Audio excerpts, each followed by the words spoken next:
রাজনীতিতে একটা স্বস্তির খবর এবং এটা সুখবর।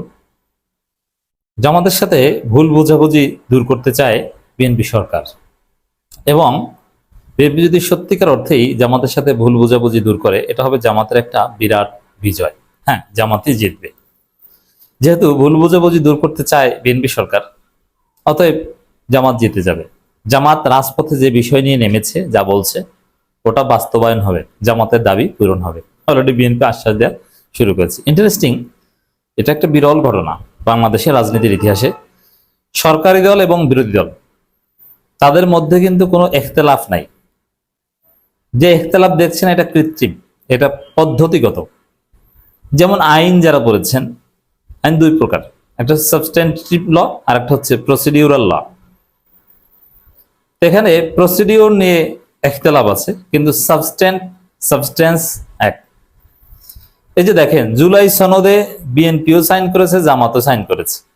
গণভোটের পক্ষে হায়ের পক্ষে প্রচারণা বিএনপিও চালিয়েছে, জামাতও চালিয়েছে।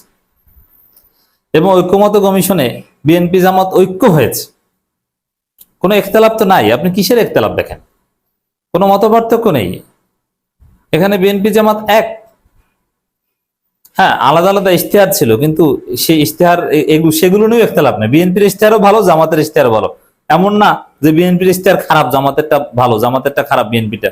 সবারটা ভালো, কোনটা বেশি ভালো এটা হচ্ছে প্রশ্ন। ইশতেহারে কখনো খারাপ জিনিস থাকে না, গণবিরোধী কিছু থাকে না। তো দর্শক, হ্যাঁ, বিএনপির ইশতেহারে ফ্যামিলি কার্ডের মতো উদ্ভট বিষয় ছিল, কিন্তু বাস্তবায়ন করতে পারলে যদি কোনো নেগেটিভ ইম্প্যাক্ট না পড়লে এটা তো ভালো। তো দর্শক, এখন যেই জামাত রাজপথে নেমেছে এবং পুরো জাতির কাছে বিএনপিকে প্রতারক হিসেবে প্রমাণ করতে পেরেছে জামাত, যে বিএনপি প্রতারণা করছে, দান্দাবাজি করছে, এখন বিএনপি টনক নড়েছে। এখন বিএনপি বলছে, না না না ভাই, জামাতের সাথে বিরোধী দলের সাথে তো আমাদের কোনো দূরত্ব নাই, একটু ভুল বুঝাবুঝি হয়েছে, না এটা দূর হয়ে যাবে। কি ওই যে জামাত এখন পেঁচিয়ে ধরেছে, আপনারা ব্রুট মেজরিটির গোয়ার তামির জোরে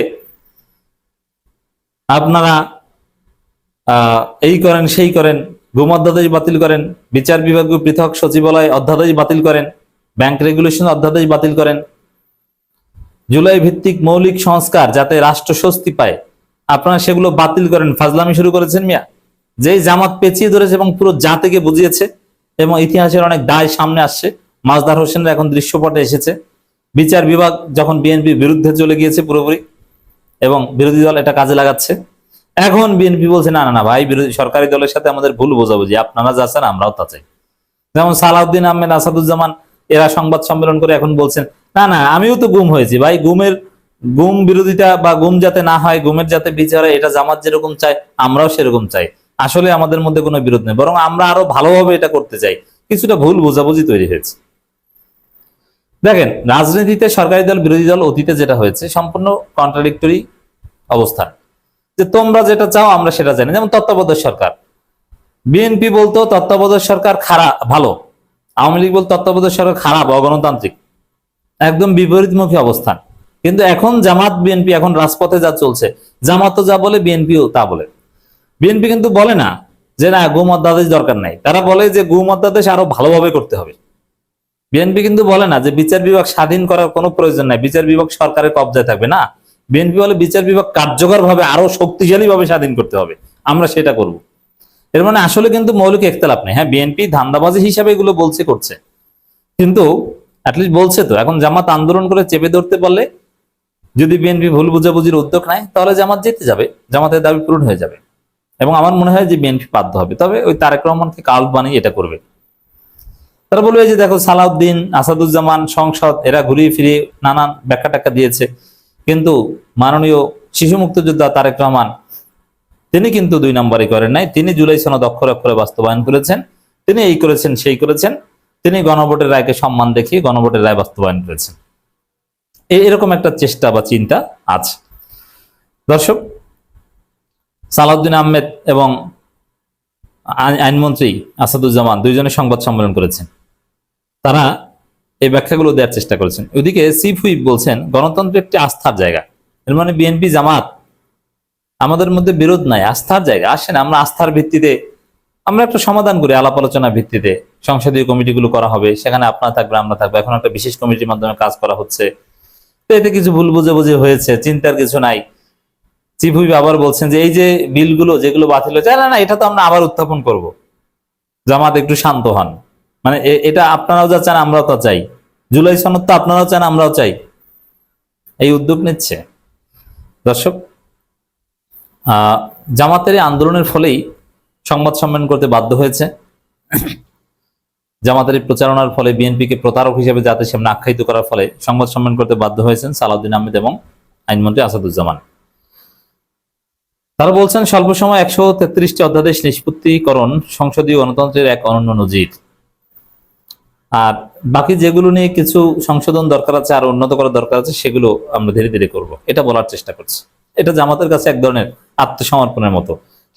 বিএনপি তো বলতে পারে না, আরে ওইসব অধ্যাদেশ এটা গণবিরোধী, ঘুম অধ্যাদেশ, বিচার বিভাগ পৃথকীকরণ অধ্যাদেশ গণবিরোধী, ওটা আমরা মানি না।